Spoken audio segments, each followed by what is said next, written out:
Hello, and welcome to Sleepy Paradise. My name is Sam Wilson. Tonight, I'll be your guide through a quiet, scientific dreamscape. A story about your brain, your mind, and the gentle, astonishing ways in which they are still growing, even as the years pass. Before we begin, take a slow breath in, and an even slower breath out. Let the day fall away, like soft petals drifting from a flower. Let your shoulders sink gently into the bed. Let your thoughts float like clouds, soft, slow, silent. This is your time. A time for rest. For softness. For curiosity wrapped in calm. Tonight, we'll be talking about neuroplasticity. A word that may sound a little sharp at first. But I promise you, by the end of this journey, you'll see it not as something rigid or scientific, but as something gentle, alive, and full of quiet hope. Neuroplasticity is simply the idea that your brain, yes, your beautiful, complicated, aging brain, is still changing, still growing, still listening to the world. You may have heard people say, you can't teach an old dog new tricks. But your brain is not a dog. It is not old in the way a machine grows old. It is a forest, a river, a galaxy of tiny lights, each one blinking with potential, even now. Even in later life, the brain reshapes itself. Not as quickly as when you were a child, but perhaps more meaningfully, more intentionally, more deeply. And that's what tonight is all about. You may be lying here in the quiet dark, thinking about how many years have passed. Perhaps you've noticed changes in your memory. A name that slips away. A thought you can't quite hold on to. Maybe you've wondered, is this just how it goes? Is my brain winding down? And I want to tell you, no. Not winding down. Just tuning in differently. You see, science has shown us something extraordinary. The adult brain, even the aging brain, is capable of rewiring itself, of building new connections, of healing. That healing doesn't always look like youth. It doesn't mean remembering every detail, or learning with lightning speed. Instead, it looks like resilience, adaptation, a mind that finds new routes when the old ones falter, a mind that keeps moving forward. Tonight, we'll explore this together, gently and slowly.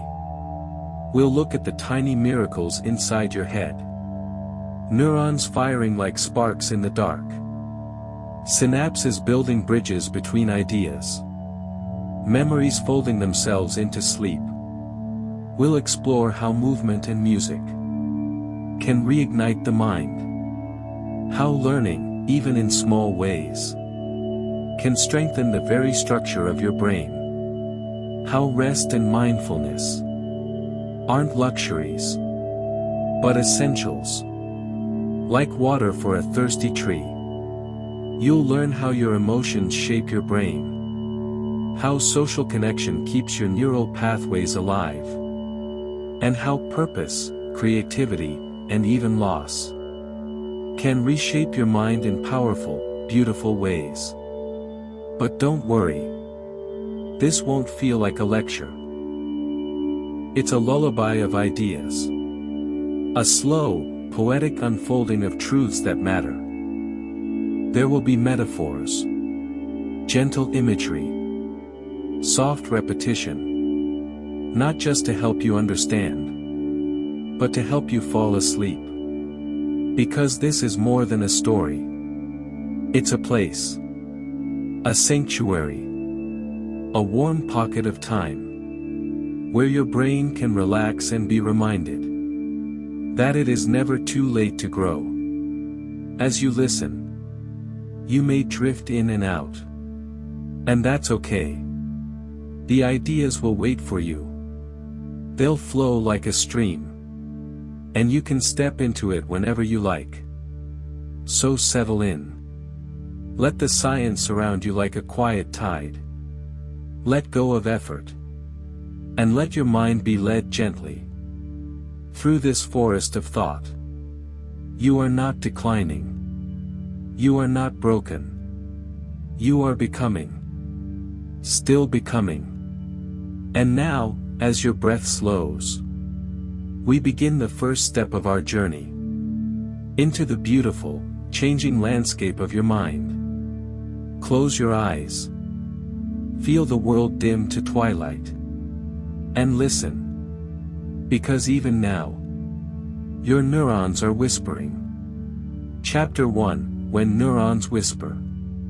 Your mind, even now, is not quiet. It hums beneath the surface.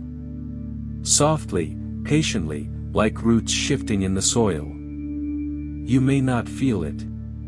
But deep inside your brain, millions of tiny messages are traveling. Signals flicker and fade like whispers in the wind. Neurons, those tiny, electric threads, are still reaching for each other. Still learning, still growing. Aging does not silence them. It softens them. It makes the dance more deliberate, more tender. Like old friends who no longer rush their conversations.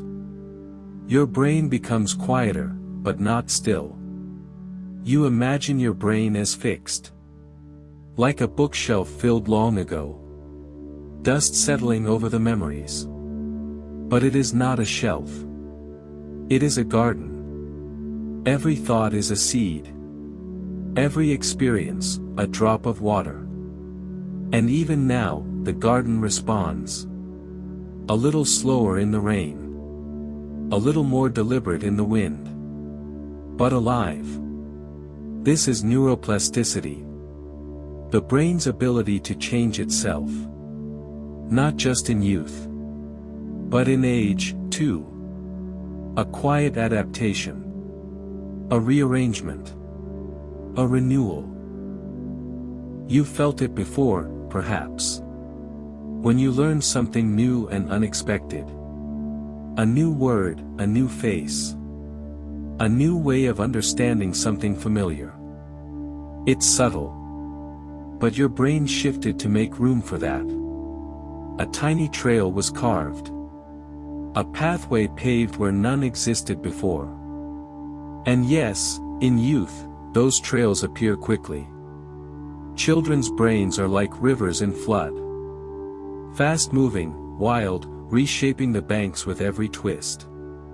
But your brain now is more like a stream in autumn. Slower. Quieter.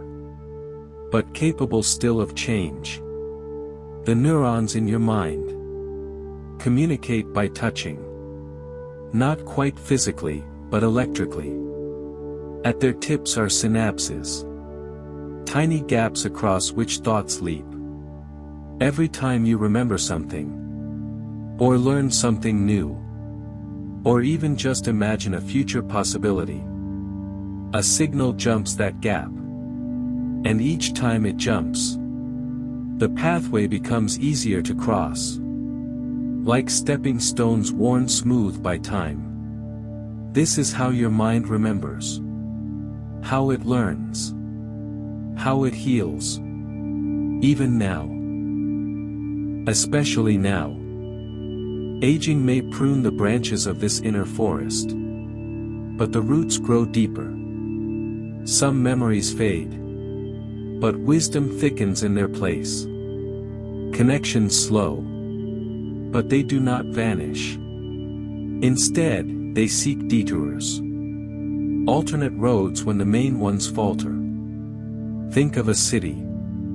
The traffic patterns change over time. One road closes. Another opens. Detours appear. It takes longer to get there. but you still arrive. Your brain is the same. It finds a way. And when you rest, like you are now, the brain doesn't stop. It replays. It repairs. It reshapes. Neuroplasticity continues. Even in dreams. Even in silence. Even in sleep. Tonight, even as you lie still, your brain hums in the background, soft as a lullaby, laying down new pathways from the day's learning, strengthening those that matter, clearing away those that don't. You are not losing yourself. You are becoming more yourself. Refined, like wood smoothed by years of water. Your experiences are etched into your mind, not as rigid memories, but as living patterns, ones that adjust and rearrange in ways you don't even feel. This is why, even now, you can change your habits, learn new skills, adapt to new ways of thinking. You are not too late. You are right on time. And yes, the changes come more slowly. They take more repetition, more gentleness. But they are real. And they are lasting. Your brain is a patient architect. Every time you pay attention, every time you feel wonder, every time you engage, you help it rebuild. You might forget a name, but you remember how someone made you feel. You might lose a detail, but you grasp a deeper meaning. That's not failure. That's evolution. Older brains don't just collect facts. They arrange them into stories, into wisdom, into quiet knowing. And even if you can't always see the change, it is happening. Right now. As you listen. As you breathe. As you drift toward sleep. Your neurons still whisper to one another. Softly. Like leaves brushing in the night wind. Like embers shifting in the ashes. Like waves erasing old lines. And drawing new ones in the sand. You are still growing. You are still capable of change. Your brain is listening, adapting, remembering. In its own quiet, beautiful way. So rest now. Let this whispering forest carry you. Let your thoughts drift gently through the winding trails of this living mind. Because somewhere, deep within, the branches are still reaching. And soon, you'll begin to discover just how much you were born with to carry you through this journey of change. And as the neurons whisper, quietly and persistently, a question stirs from the roots of memory. What if the brain you were born with was never meant to stay the same? Chapter 2, The Brain You Were Born With. The brain you were born with was not finished. It was a beginning, not a blueprint. Soft, unfinished, bursting with potential. Like a newborn field after rain. Ready for roots to grow wherever life may take them. In your earliest days, your brain was a sponge. Not in the way that merely absorbs, but one that transforms what it takes in. Every color, every voice, every light and shadow etched itself into your cells. And your brain responded by building itself anew. This is how you began. Not as a fixed machine, but as a dynamic, unfolding process. A mind sculpted by experience. In those early years, your neurons were multiplying at astonishing speed. Billions of them. Like wildflowers blooming overnight. Connections formed rapidly. thousands every second. As if the mind was racing to meet the world with open arms. And you did meet it. With wonder, with hunger, with curiosity. Each smile you saw, each word you heard, became part of your architecture. You were building yourself, moment by moment. This is what scientists call experience-dependent plasticity. A phrase that simply means, your brain was shaped by what you lived. You were not handed a finished brain. You grew it. You still are. And while childhood may be the season of abundance, it is not the end of growth. Like a tree that continues to put out new leaves, your mind continues to respond to the world around it. Sometimes slowly, yes. But always quietly working. Rooting deeper into the soil of your life. The early plasticity was fast. Unrefined and eager. It carved connections from everything. But now your brain is more discerning. It still reshapes itself. But it chooses more carefully. Like a master gardener. Your aging brain trims excess. Favors strong roots. And supports the most meaningful branches. You may no longer form thousands of new connections per second. But the ones you do form, they are strong, intentional, deep. This is the beauty of adult neuroplasticity. It doesn't rush. It listens. It considers. And in this way, you are not moving away from growth. You are maturing into it. There's a softness that comes with age. Not weakness. But patience. A different kind of learning. Less about speed. More about depth. You no longer memorize for exams. But you learn through reflection. You no longer repeat patterns blindly. But question, adjust, and evolve. Your brain, right now, holds the echoes of every laugh you've ever shared. Every mistake that taught you something. Every question you still carry. It remembers, even when you forget. And it continues to shape itself. In response to how you live. What you care about. And what you choose to believe. This means that change is always possible. It's not just a promise for the young. It's a promise written into your biology. Into the very cells of your brain. You may notice that you forget things more often. A misplaced word, a name that escapes. But look deeper. You also understand more than you did before.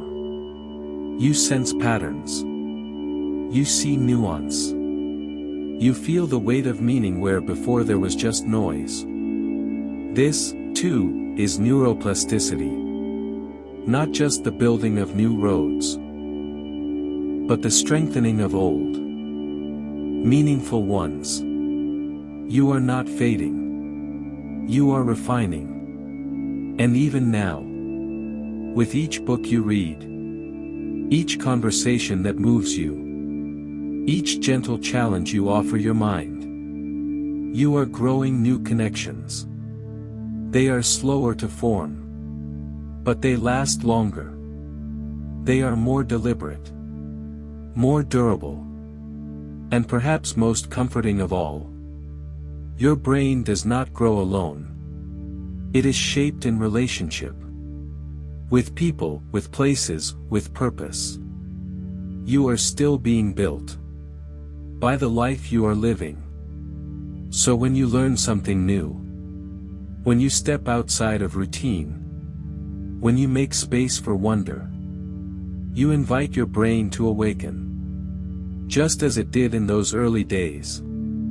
Not as rapidly, but more reverently. There's a quiet truth here. You are still the child who built a brain from sound and sight and touch. But now, you build it from thought and meaning and choice. You build it from stillness, from intention, from presence. The brain you were born with was powerful, yes. But the brain you live with now, it is wise. It is resilient. It is capable of change. Not just in structure, but in direction. So rest tonight, knowing that inside your skull, beneath the hush of sleep, there is movement still. Tiny pulses of potential. Old neurons meeting new ideas. And quiet construction in the dark. And as you rest, a question begins to stir. Soft as breath. If your brain is still growing, what paths are you shaping with the thoughts you follow? Chapter 3, Plastic Pathways, Aging Highways. Your thoughts do not float. They travel. Like water carving channels through stone. Your mind moves along the paths it has walked before. These are your mental highways. Formed over years. Shaped by repetition. Reinforced by habit. And yet, these roads are not permanent. They can be redrawn. They can be softened. They can be rerouted. This is the promise of neuroplasticity.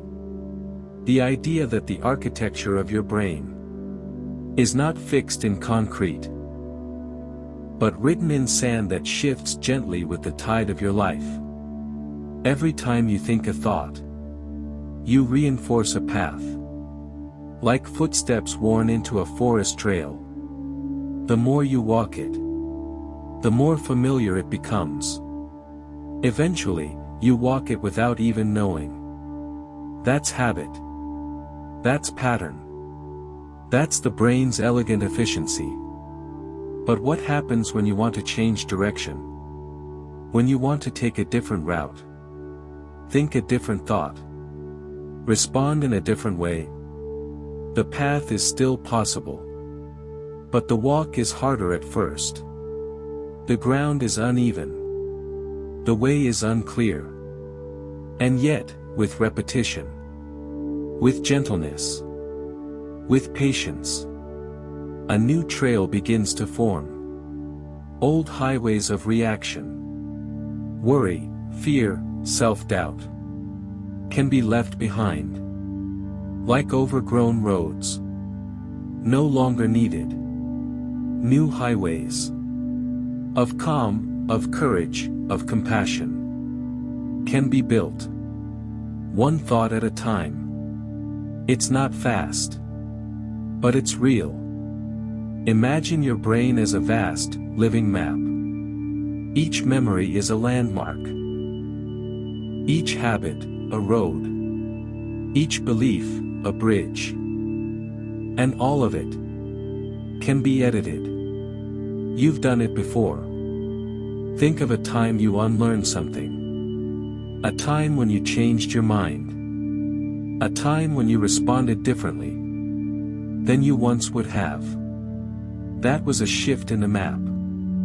That was neuroplasticity in motion. Even in older age, your map continues to evolve. Yes, the process slows. Yes, the brain becomes more reluctant to update old routes. But it never stops responding to where you want to go. If you feed it fear, the roads to fear get faster. If you feed it love, those roads widen with ease. It is always listening, always shaping. What's remarkable is that your brain doesn't just remember facts. It remembers how you think.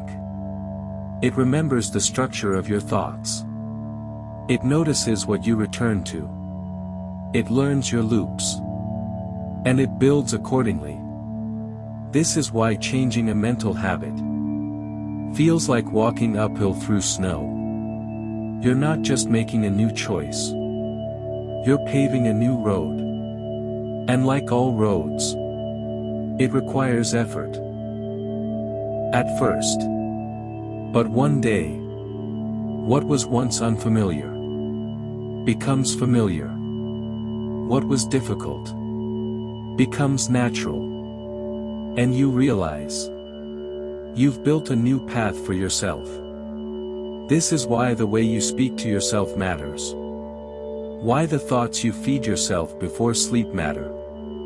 Because your brain hears them. And it builds roads around them. It is not judging. Only following the pattern. And what's beautiful is this. Every path you've ever built can be walked again. Or left behind. Or reshaped with kindness. You are not stuck. Because your mind is not static. This chapter of life, this later season, is not about decay. It is about revision. Refinement. You are still the cartographer of your experience. You are still drawing lines on the map. You are still allowed to change course. Even if you've been walking the same mental path for decades. Even if you feel caught in old reflexes. The brain remains responsive. It simply asks for more gentleness. More consistency. More time. But it responds. And perhaps this is the quiet miracle. That the brain doesn't just remember your past. It helps you imagine your future. And in imagining, you begin to create it. Each visualization of calm lays down stones toward calm. Each choice not to react creates a quieter detour. Each moment of forgiveness paves the road toward peace. And with every new thought, a new fork in the road appears. You get to choose again. And again. And again. Tonight, as you drift into sleep, you might think of your mind as a glowing map, lit softly with all the roads you've walked. Some well-traveled. Some forgotten. Some just beginning. And in this peaceful dark, somewhere deep within, your brain is still building. Still learning. Still listening for direction. Because even in age, the map is never final. Only unfolding. And as you rest in this stillness, the question begins to stir beneath the surface. If the roads you travel shape your mind, what would happen if you chose a different path tomorrow? Chapter 4, Use it, don't lose it. Your brain is not a machine waiting to wear down. It is a garden. Quiet, intricate, alive. And like all living things, it responds to care. It grows what you give it space to grow. It blooms when you give it light. You may think of aging as a fading, a soft closing of the curtains. But that is not the whole picture. Yes, some petals fall. Yes, the pace slows. But deep in the roots, life still stirs. And the gardener is you. There's a quiet truth that science has uncovered. The more you use your brain, the more you preserve it. Not through pressure. Not through perfection. But through gentle, regular engagement. Reading a few pages each night. Learning a new word. Trying a new route home. Listening to music you've never heard. These are not small things. They are invitations. Invitations for the brain to awaken. To stretch. To strengthen. Imagine your mind as a field.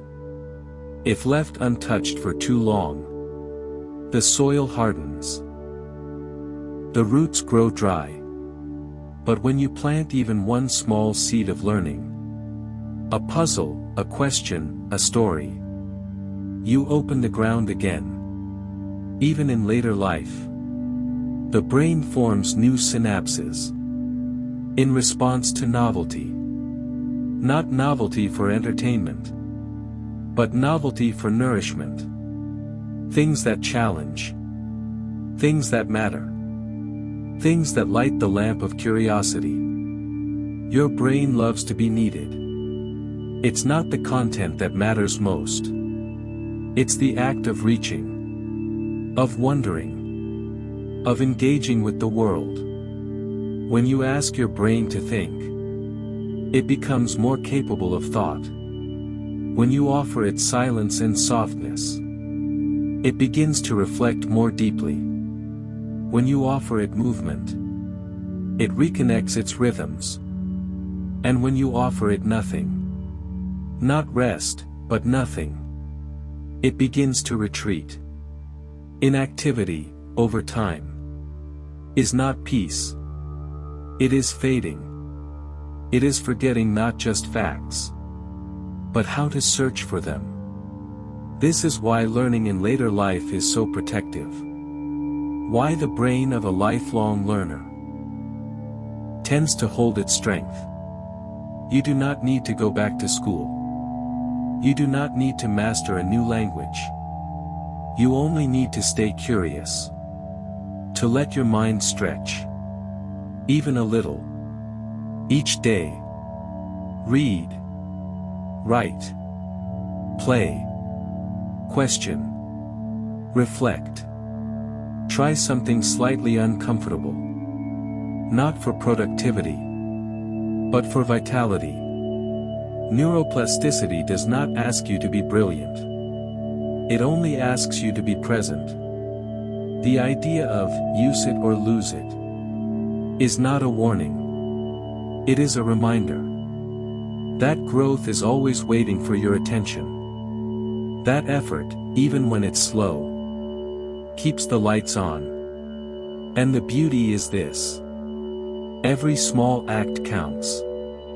Stirring a memory, recalling a name, listening to a friend with full attention, learning the meaning of a new word. These things wire the brain. They keep its doors open. When you stop engaging, when you settle into sameness, your brain does not panic. It simply adjusts. It trims away what is unused. This isn't punishment. It's efficiency. It's your brain making space for what you feed it most. So feed it wonder. Feed it story. Feed it music. Feed it conversation. Feed it silence, too, but intentional silence. The kind that reflects. The kind that listens inward. In a study of older adults, those who learned new skills, like digital photography or quilting, showed improvements in memory that lasted months. Not because the skills were magical, but because they required effort. They stirred the brain's quiet hunger for engagement. Even mild challenges can act as exercise for your mental muscles. And like physical exercise, consistency matters more than intensity. It's not about doing everything. It's about doing something. Think of your brain like a fire. Not one that needs to burn bright, but one that needs a steady, gentle spark to keep from going cold. The good news: that spark can be anything that moves you. A beautiful piece of music. A complex thought. A memory worth revisiting. A task that takes a little more focus than usual. It doesn't matter where you start. Only that you begin. Even now. As you lie still in bed. Even now. You're using it. You're imagining. You're listening. You're reflecting. Your neurons are responding. In subtle ways. They're making notes. Like pencil marks in the margins of a book. They are not fading. They are listening for your signal. They are waiting for your lead. And the moment you offer them attention, they respond. So tomorrow, when the day unfolds, offer your brain something to chew on. Something to feel. Something to build. It doesn't need to be profound. It only needs to be real. Because the more you use your brain, gently, purposefully, curiously, the more it stays alive. Not in a youthful way, but in a wise, resilient way. The way an old tree still puts out new leaves. The way a river carves new turns. Long after the mountain has aged. And as you drift now, calm and slow, the thought quietly unfolds beside your breath. If tending the mind keeps it alive, what forgotten seeds inside you are ready to grow again? Chapter 5, Sleep, the Sculptor of Memory. Sleep is not stillness. Not for your brain. As your body sinks into the mattress. As your breath slows. As the world begins to dim behind your eyelids. Your mind begins to wake. In a different way. You may think of sleep as a pause. A soft disappearance from the day. But inside your head, a quiet masterpiece is being made. Each night, your brain becomes a sculptor. Not with chisels, but with chemistry. Not with stone, but with memory.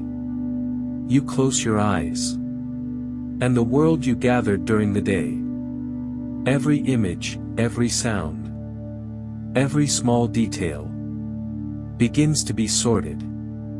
Your experiences are not stored all at once. They are fragmented, tucked away in different regions of your brain, like pages scattered across a desk. And then, while you sleep, your brain goes to work. It revisits, rewrites, reassembles. It decides what matters, what should be kept, what can be gently let go. This process is not random. It's called memory consolidation.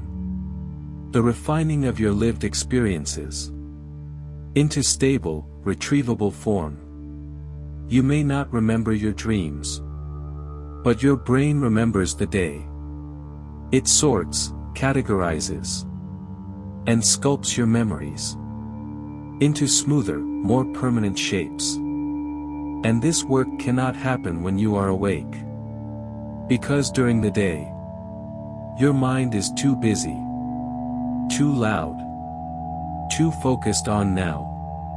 But at night, when the distractions fall away, when the lights dim, when your consciousness steps aside, the sculpture begins. It isn't just about memory. Sleep affects neuroplasticity directly.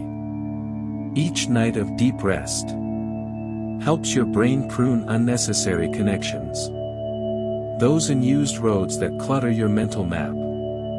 Like trimming branches on a tree.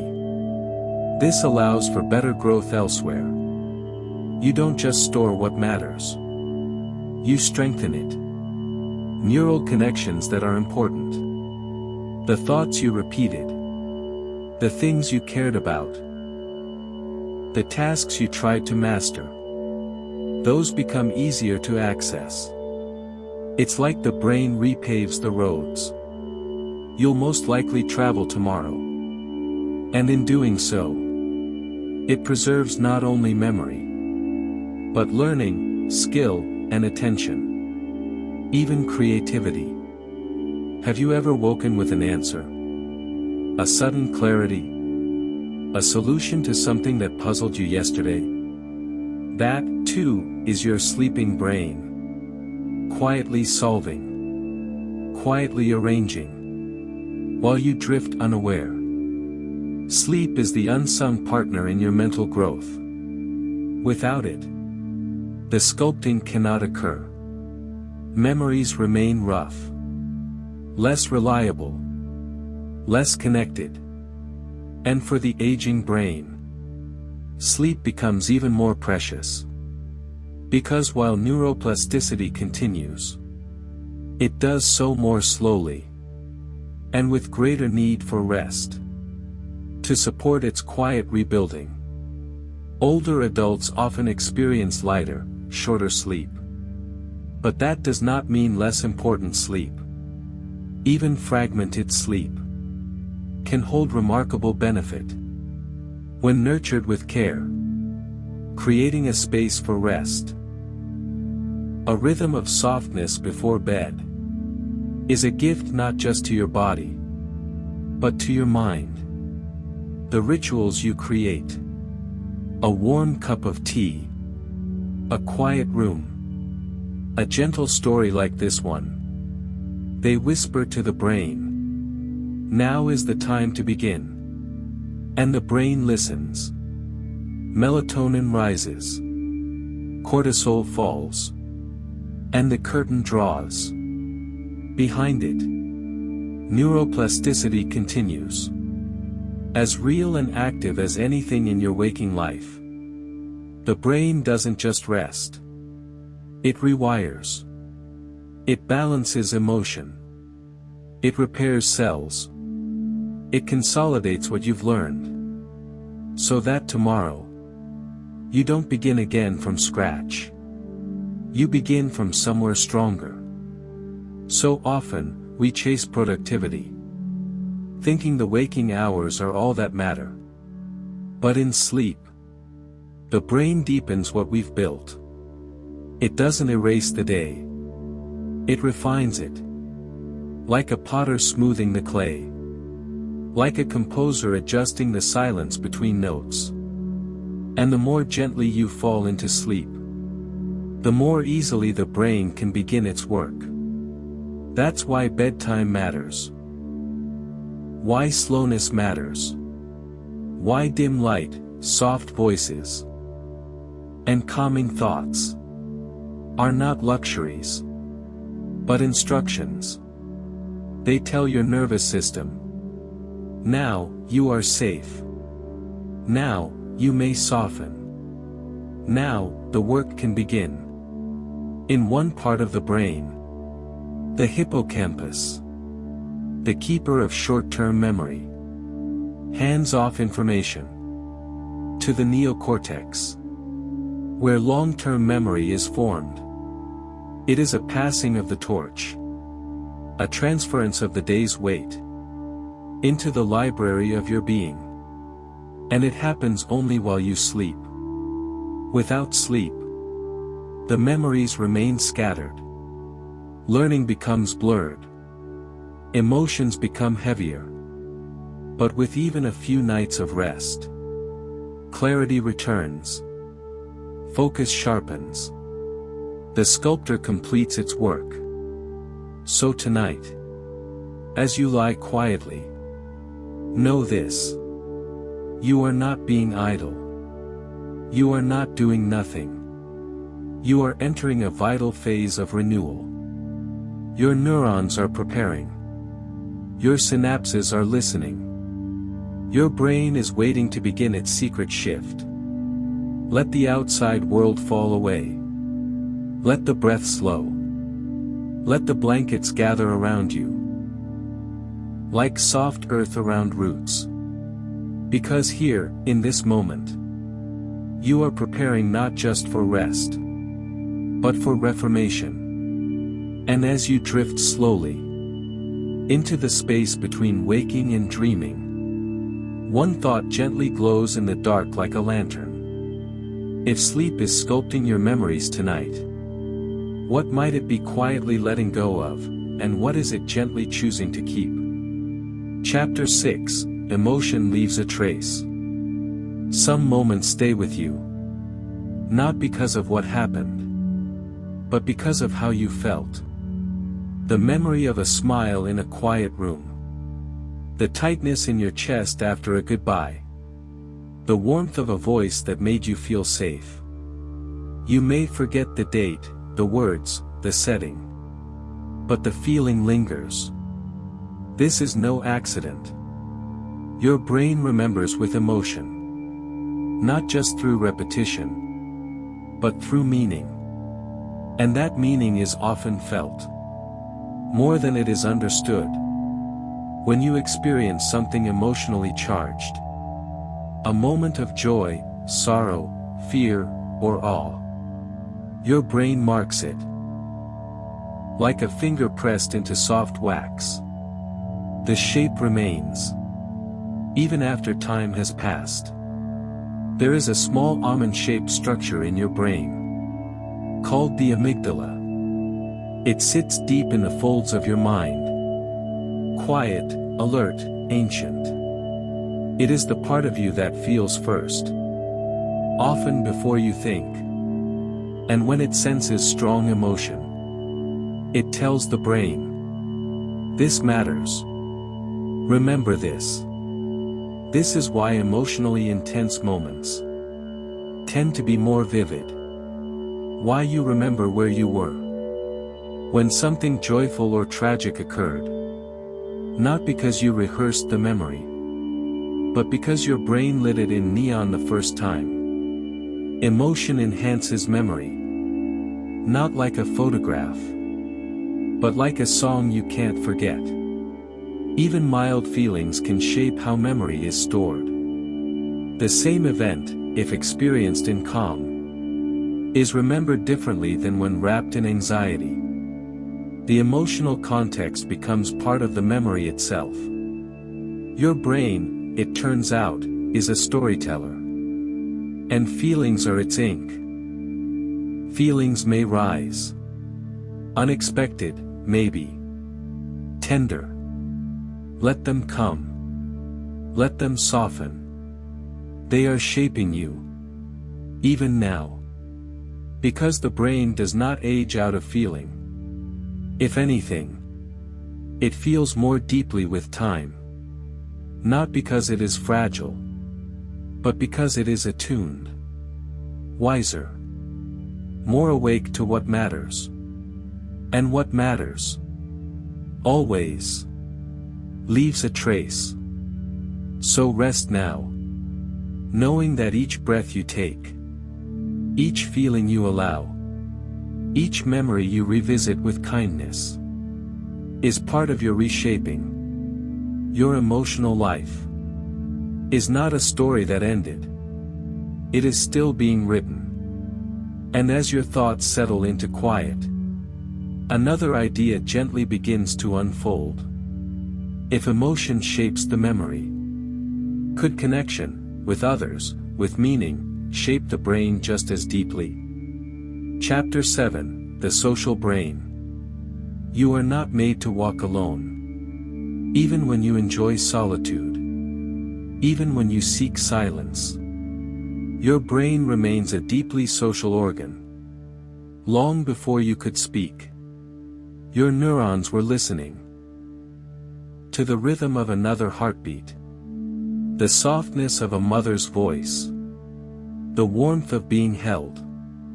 Connection shaped you, not just emotionally, but biologically. The architecture of your brain grew in response to relationship. And it still does. Even now. When you laugh with a friend. When you feel understood. When you offer kindness. Your brain lights up. Oxytocin rises. Cortisol eases. And quiet neural pathways, long unused, begin to open again. There is a network in your mind. Scientists call the default mode network. Active when you are resting, wandering in thought, or reflecting on others. It is the part of the brain that holds your sense of self. And interestingly, it activates just as much when you think of another's feelings.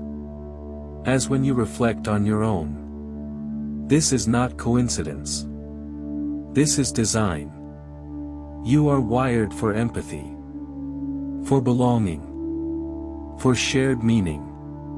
Your brain holds mirror neurons, cells that fire when you see someone else perform an action, or feel an emotion, as if it were happening to you. These neurons help you read others, their body language, their expressions, even their silences. They are the roots of compassion, the quiet reason why seeing someone cry can bring tears to your own eyes. And it goes deeper still. Relationships, real, meaningful, nourishing ones, don't just feel good. They protect your brain. They keep your circuits flexible, your mind open, your memory stronger. Loneliness, on the other hand, shrinks the landscape of thought. It closes doors.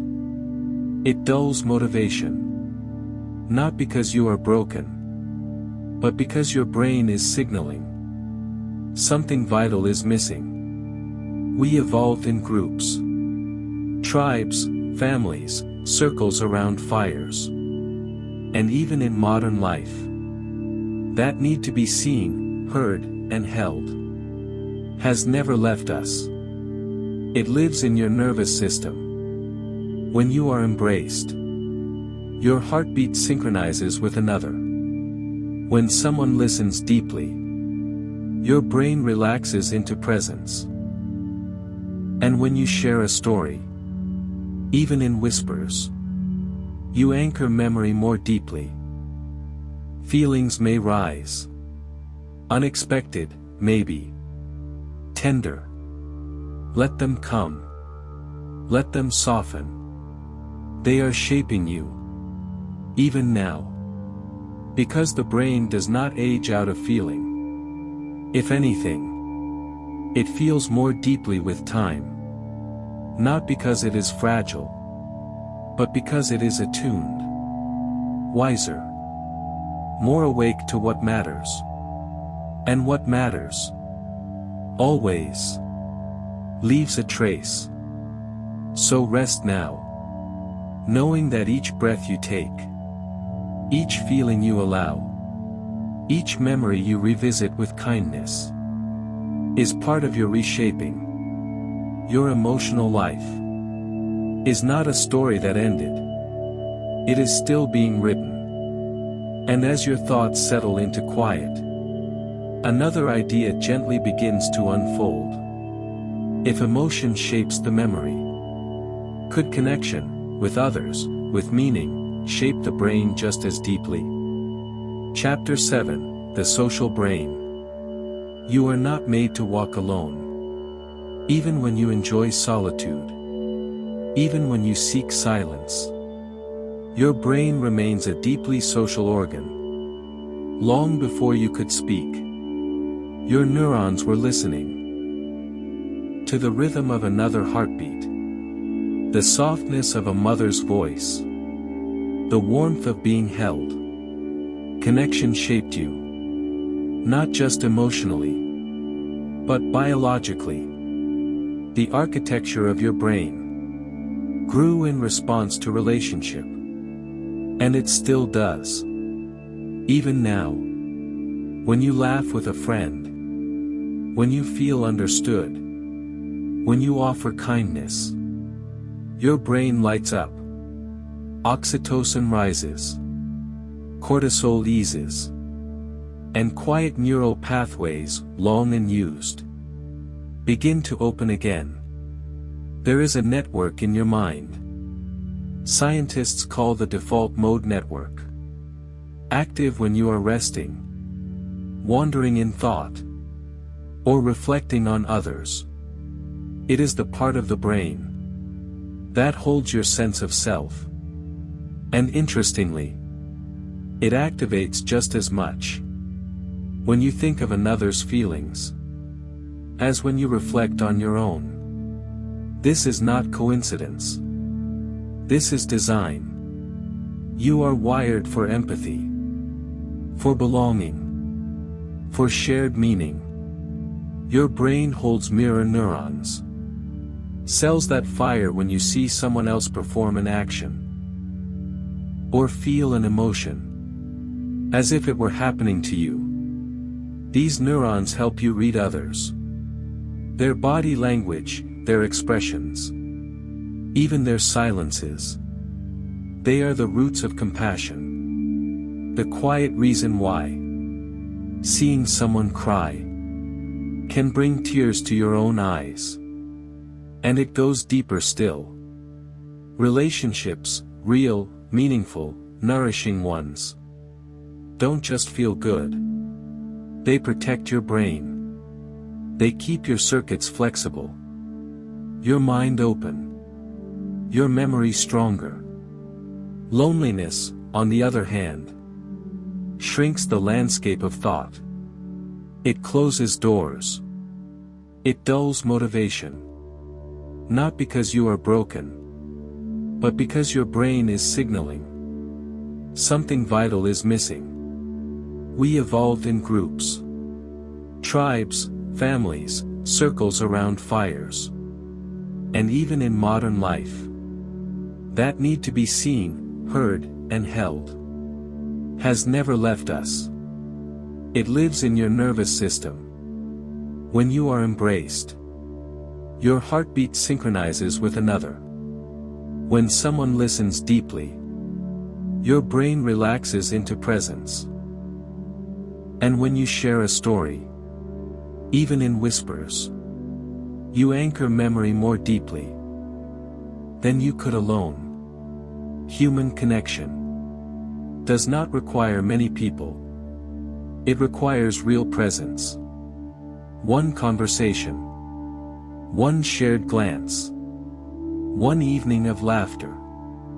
These are enough to light up the mind, like stars across a night sky. And for the aging brain, connection is not luxury. It is medicine. Studies show that social engagement slows cognitive decline, protects memory, and deepens emotional regulation. Not through stimulation alone, but through resonance. Because when you connect with another, your brain is not only working, it is harmonizing. Two nervous systems, tuning to each other, like instruments in a shared song.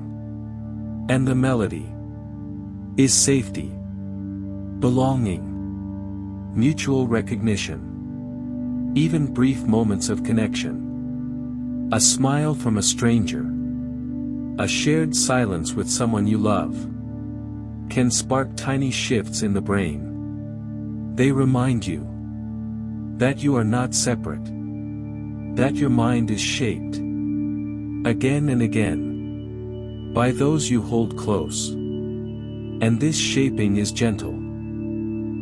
It comes not through argument, but through presence. Not through convincing, but through understanding. When someone truly listens, the brain becomes more willing to reflect, to soften old defenses, to create space for new thoughts.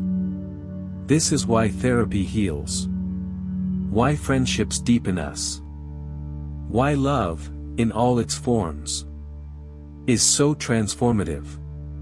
Because relationship is the mirror in which the brain learns to see itself. Even now, as you lie in stillness, your brain carries the imprint of every person who's ever mattered to you. Their voices echo in your inner dialogue.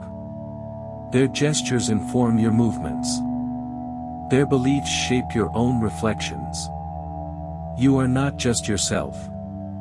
You are a constellation of connections. And within those connections, your mind continues to grow. So often we think growth means going it alone, breaking away, being strong, proving something in silence. But true strength is allowing others to touch your life, to enter your world, to change it. Because every meaningful interaction leaves a trace, not just in memory, but in the physical shape of your mind. The folds of your brain hold stories. You didn't live alone. And in this, you are never truly separate. So if your days sometimes feel too quiet, if the world feels distant, reach out, even a little. Send a message. Join a circle. Speak your heart.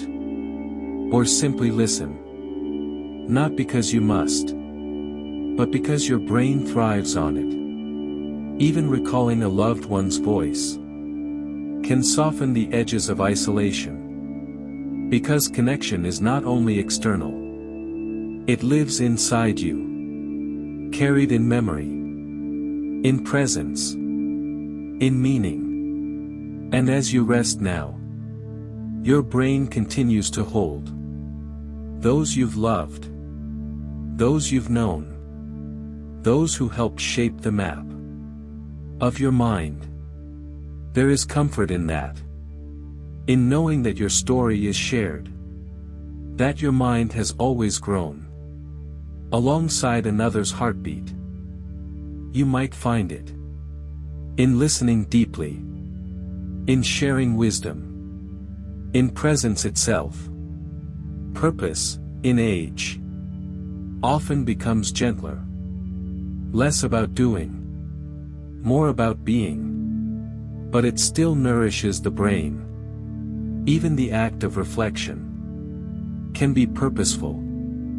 Thinking about your story, what it's taught you, what you wish to pass on. These thoughts ignite activity in memory centers, language centers, and emotional networks. And they feel good. Because the brain was built not just to survive, but to contribute. You are not done giving. Even now, you shape the world through your presence, your voice, your patience, your listening. And the more you recognize that, the more your brain stays awake to possibility. Purpose also buffers stress. It anchors you when life feels uncertain, when health changes or losses come. Purpose says, I still have something to live for, something to wake for, something that reaches beyond today. And that belief is powerful, not only emotionally, but physically. The stress hormone cortisol is lower in people with strong purpose. Inflammation is reduced. Cognitive resilience increases. Because the brain thrives when it feels it belongs to something larger than itself. And in that belonging, it finds reason to grow. So ask yourself, gently, without pressure, what gives your day meaning? What feels like a gift to offer? What quiet task? What small ritual makes you feel connected to something real? It may be creativity. It may be care. It may be prayer. It may be presence. Whatever it is, when you feel it, your brain responds. It strengthens. It softens. It listens. You don't need to chase it. You only need to notice it. And return to it. Again and again. Purpose is not a task. It is a temperature. A tone of being. A way of moving through the world. With attention and care. Even tonight. As you lie in stillness. You are not empty. You are held by everything you've ever given meaning to. And that meaning echoes in your mind, like soft bells in the dark. Because purpose is not something outside of you. It's the quiet flame within. And it never goes out. Even when it dims. Even when you forget. It only waits to be remembered. So as you drift towards sleep, let this remembering hold you. Let it warm the corners of your mind. Like sunrise on quiet hills. You are still needed. Still growing. Still shaping the world. Through the light you carry. And as the breath deepens. As the body loosens its hold. A quiet wondering rises like mist from a morning field. If purpose keeps the brain alive, how might movement, the body's dance, awaken the mind even more deeply? Chapter 9, The Mind Moves with the Body. You may think of your brain as something above your body, a control center, a silent observer. But the truth is softer, more intimate. Your brain is not separate from your body. It is your body. It was formed by movement. And it continues to be shaped by it. You might find it in listening deeply, in sharing wisdom, in presence itself. Purpose, in age, often becomes gentler. Less about doing, more about being. But it still nourishes the brain. Even the act of reflection can be purposeful. Thinking about your story, what it's taught you, what you wish to pass on. These thoughts ignite activity in memory centers, language centers, and emotional networks. And they feel good. Because the brain was built not just to survive, but to contribute.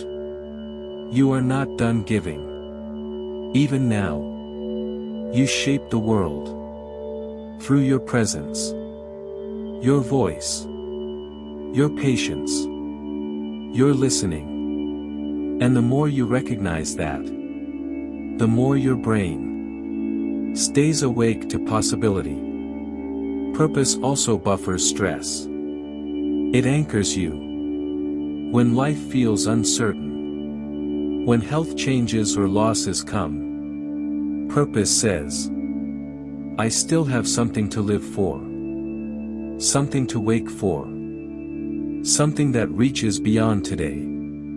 And that belief is powerful, not only emotionally, but physically.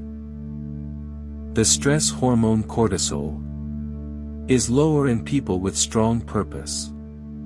Inflammation is reduced.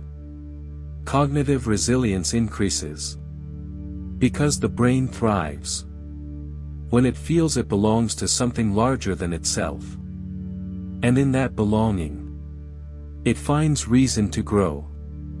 So ask yourself, gently, without pressure, what gives your day meaning? What feels like a gift to offer? What quiet task? What small ritual makes you feel connected to something real? It may be creativity. It may be care. It may be prayer. It may be presence. Whatever it is, when you feel it, your brain responds. It strengthens. It softens. It listens. You don't need to chase it. You only need to notice it. And return to it. Again and again. Purpose is not a task. It is a temperature. A tone of being. A way of moving through the world. With attention and care. Even tonight. As you lie in stillness. You are not empty. You are held by everything you've ever given meaning to. And that meaning echoes in your mind. like soft bells in the dark. Because purpose is not something outside of you. It's the quiet flame within. And it never goes out. Even when it dims. Even when you forget. It only waits to be remembered. So as you drift towards sleep, let this remembering hold you. Let it warm the corners of your mind. Like sunrise on quiet hills. You are still needed. Still growing. Still shaping the world. Through the light you carry. And as the breath deepens. As the body loosens its hold. A quiet wondering rises like mist from a morning field. If purpose keeps the brain alive, how might movement, the body's dance, awaken the mind even more deeply? Chapter 9, The Mind Moves with the Body. You may think of your brain as something above your body. A control center. A silent observer. But the truth is softer. More intimate. Your brain is not separate from your body. It is your body. It was formed by movement. And it continues to be shaped by it. From your very first breath. From the wiggle of your infant fingers. From the turning of your head toward a mother's voice. Movement has been your brain's teacher. Before you could think, you moved. Before you understood language, you reached. Before you remembered names, you followed rhythm. And your brain grew through this. Even now, every time you move, even slightly, your brain lights up. Not just the motor cortex, which sends the signals, but regions that govern focus, emotion, even memory. Because movement is a form of thought. A dialogue between muscles and mind. A quiet reminder. You are alive. And you are still learning. Scientists once believed neuroplasticity belonged only to the mind. But now we know it belongs to the body, too. Physical activity, especially gentle, consistent movement, has been shown to increase brain-derived neurotrophic factor, a kind of fertilizer for your neurons. BDNF supports new growth, protects existing connections, and strengthens memory. And one of the most powerful ways to increase it: walking. Not racing. Not pushing. Just walking. Freely, slowly, curiously. Each step sends signals upward, telling the brain, we're still exploring. Let's keep building. Your balance. Your posture. Your orientation in space. All require constant, quiet calculation. Even the way you sway your arms while walking helps the hemispheres of your brain coordinate with one another. The body, in motion, reawakens the mind. And it doesn't take much. In one study, older adults who took short daily walks showed greater hippocampal volume, the region tied to memory. In another, gentle stretching and mindful movement improved attention and mood. It's not the intensity. It's the engagement, the awareness, the presence. When you move with care, when you feel your muscles from the inside out, your brain listens. This is why dance, yoga, and Tai Chi are so powerful for the aging mind. They are not just exercise. They are choreography for the brain. They combine rhythm, coordination, balance, memory, and breath. And in doing so, they awaken multiple regions of the brain at once. But you don't need a studio. You don't need structure.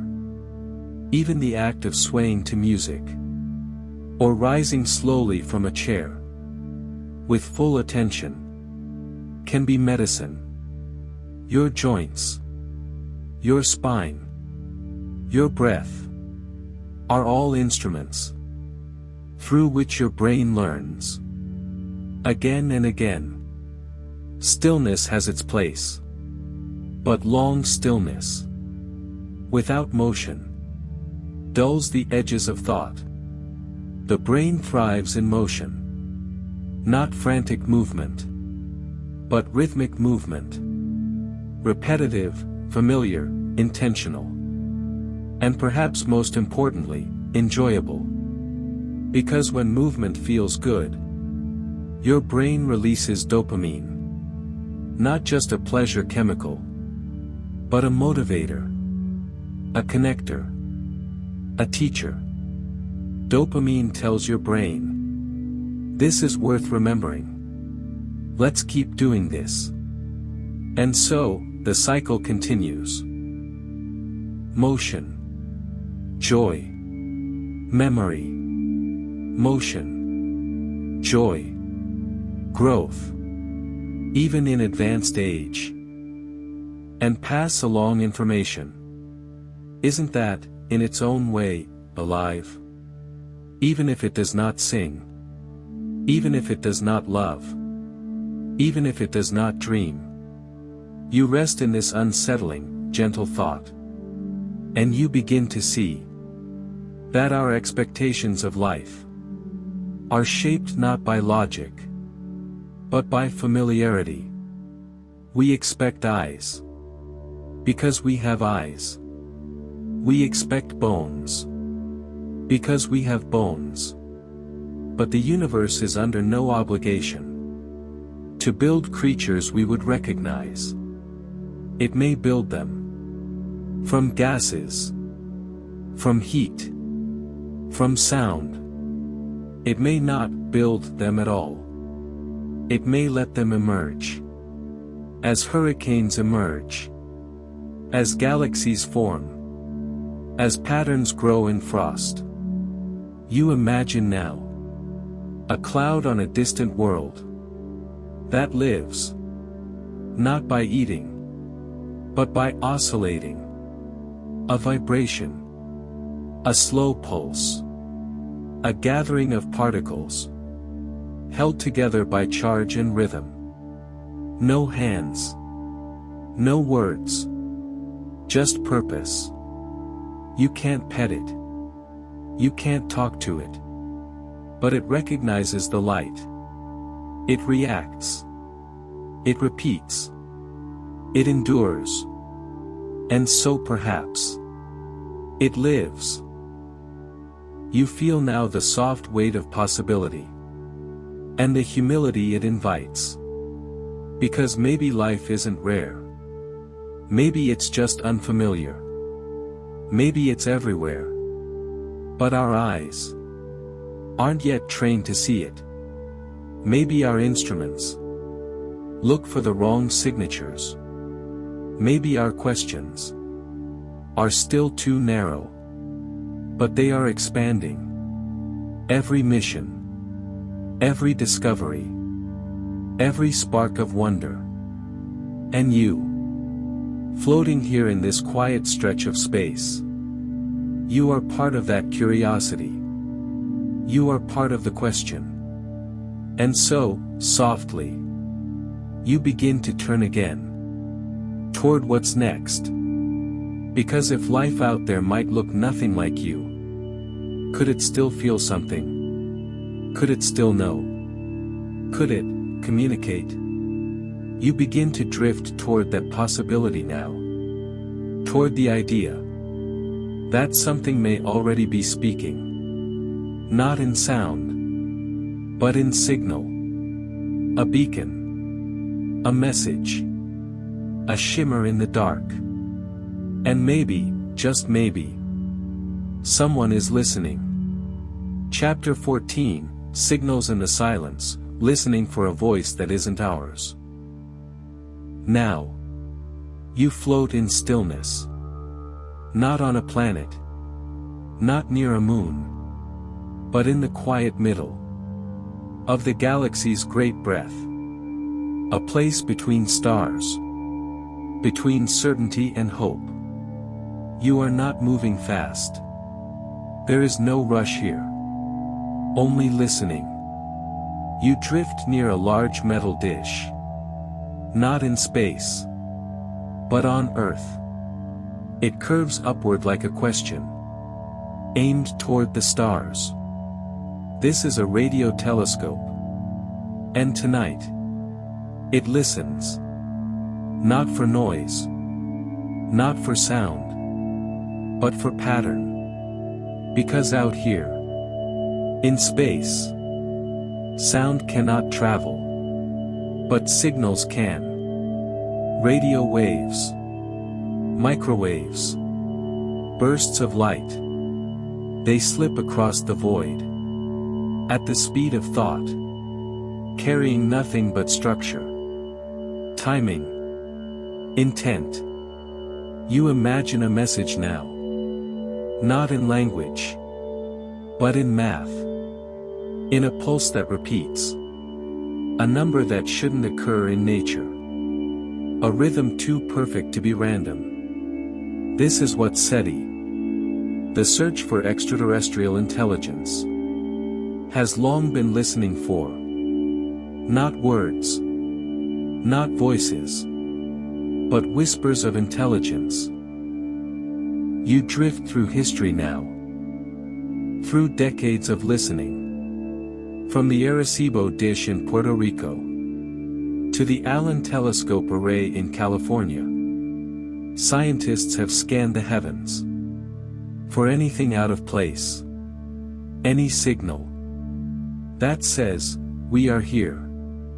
In 1977, a curious burst arrived.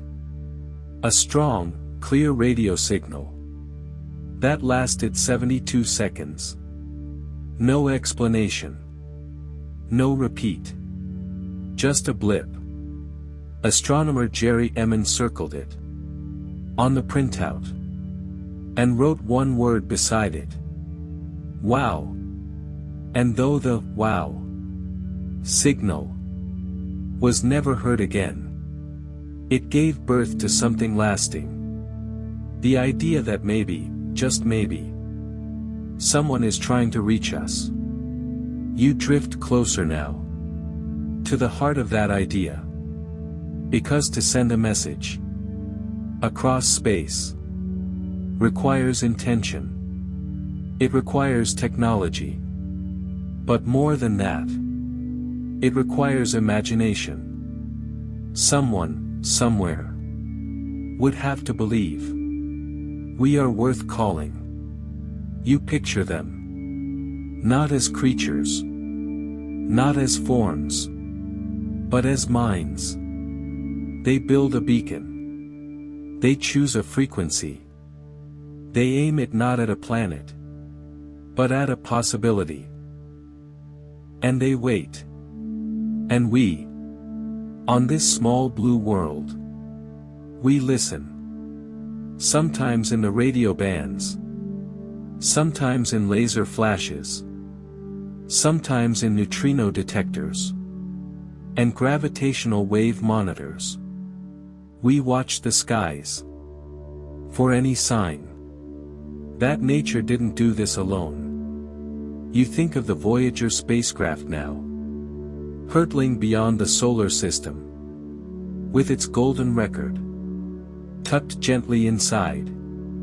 Music, greetings in dozens of languages, maps to Earth, a kind of time capsule for anyone or anything that might find it. A message in a bottle, set afloat on the ocean of stars. You smile gently at the thought, because even without a reply, Sending it was a kind of hope. You drift further into this idea that even listening is an act of optimism, that it takes courage to stare into silence and believe it might one day answer back. You wonder, too, what if the signal is already here? What if it was sent thousands of years ago and only now reaches Earth? Would we recognize it? Would we even notice? Because alien communication might not sound like music. It might not carry emotion. It might be code, compressed data, something that doesn't mean anything until we ask the right question. And that may take time, or humility, or a new way of listening. You float now through the sea of human attempts. Binary messages sent from telescopes, laser pulses directed at nearby stars, algorithms trained to detect the faintest anomaly. We're not shouting, we're whispering. And the cosmos is quiet, but not empty. You remember now that silence itself can be full of waiting. That no reply doesn't mean no one is there. It might mean we haven't learned how to hear them yet, or that we are the young ones, still learning how to speak, still learning what kind of language the stars might understand. So you sit in thought, not disappointed, not afraid, but calm, because listening itself is a kind of contact. And maybe the message we need most is not one we receive, but one we become ready for. You drift now toward the next layer of this idea. Not about speaking, not about hearing, but about remembering. Because some messages are already around us.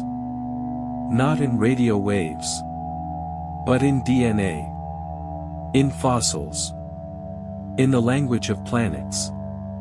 And the next question becomes, if we are here, where else has life already left its mark?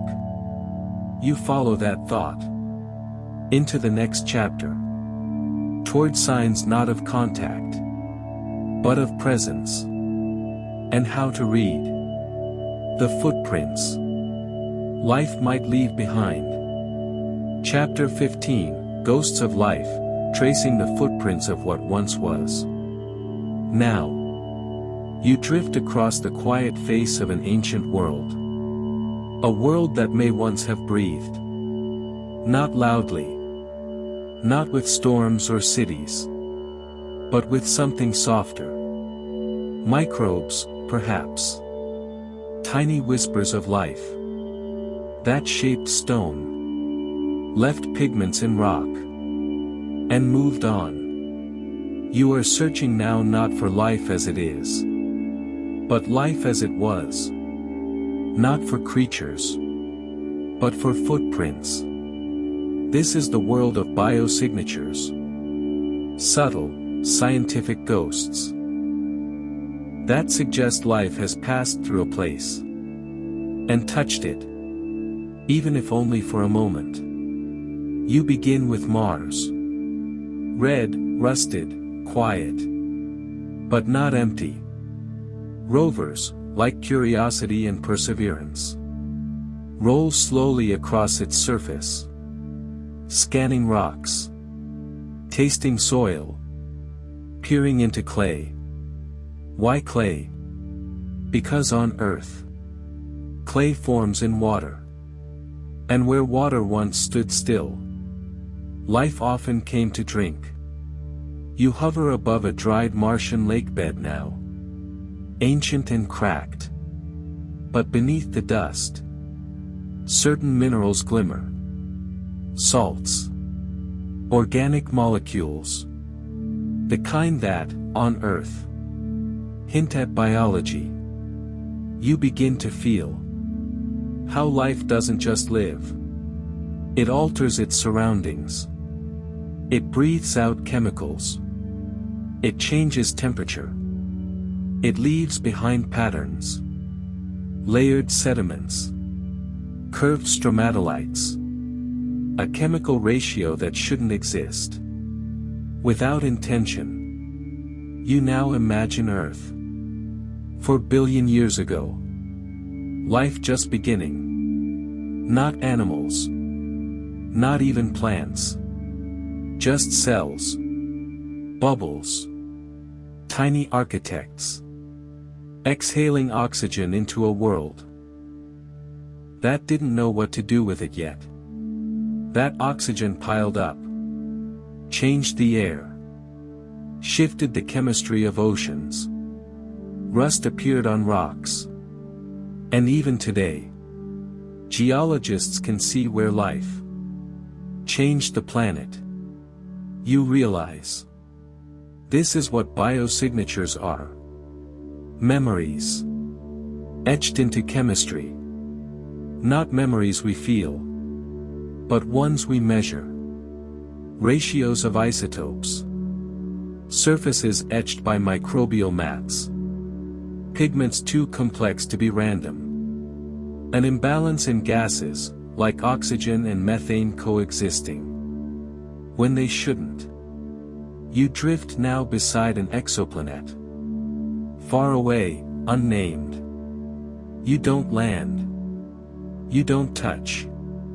But you let its light pass through your hands. And in that starlight, filtered through the planet's atmosphere, scientists might detect something strange. Ozone. Or methane. Or a spectral line. That doesn't quite belong. A biosignature, perhaps. Not proof. But possibility. You rest in that idea. That sometimes life doesn't shout. It leaves asymmetry behind. A slight tilt in the data.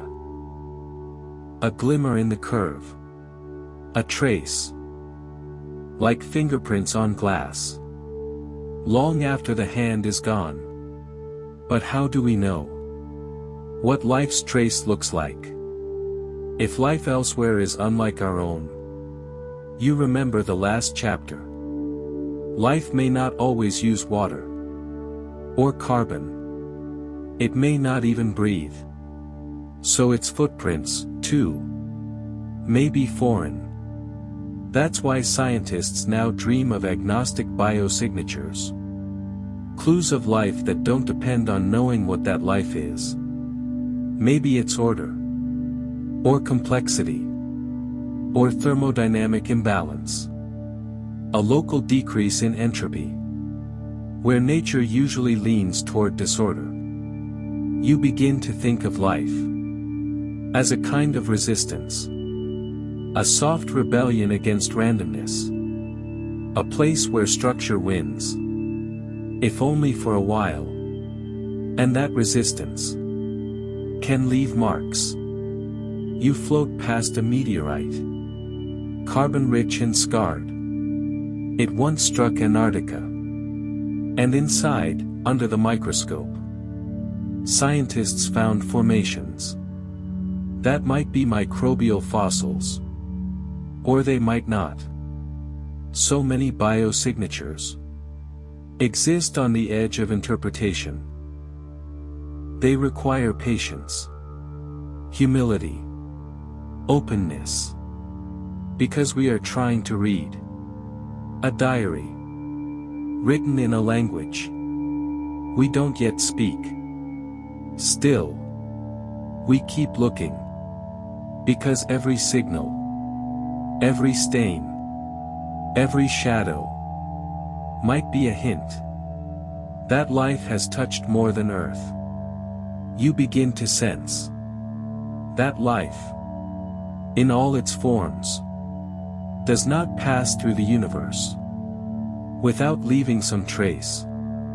Not always visible. Not always obvious. But real.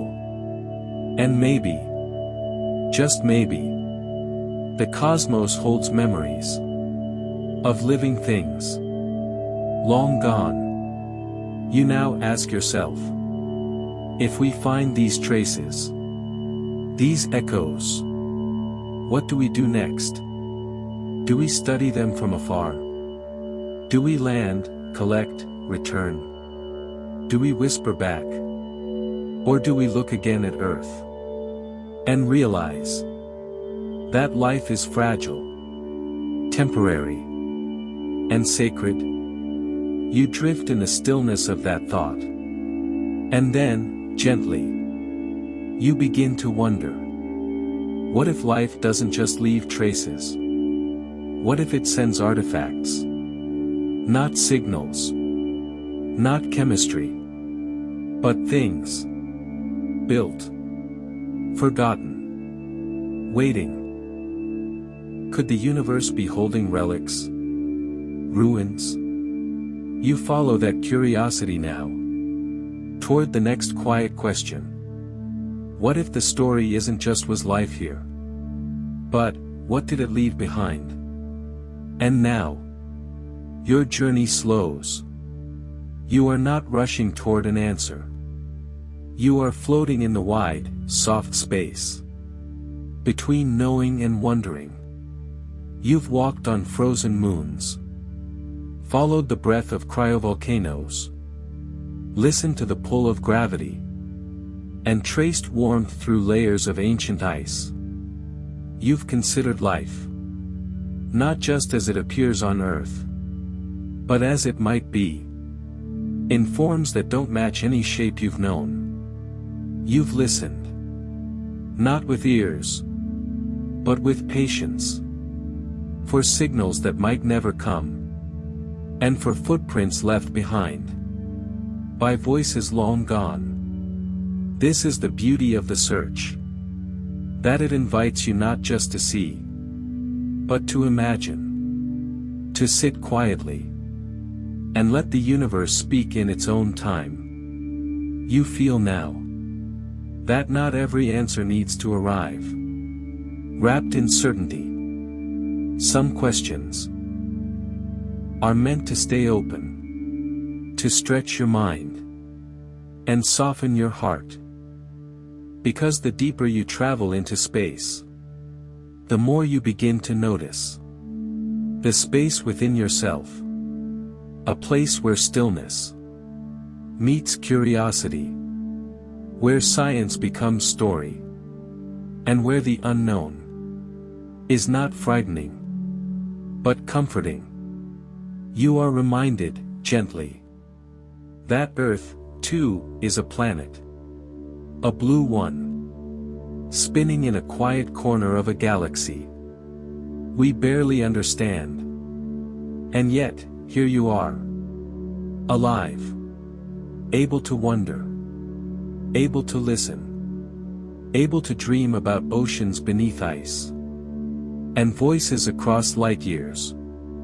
This is your gift, to feel small, and still reach. So, let that wonder stay with you. As you drift into rest, let it settle in your chest, like a slow, steady rhythm, like a tide that doesn't rush, like gravity, soft and sure, because even in stillness, you are part of something vast, and the universe, in its quiet way, is always waiting to be heard. Sleep well now.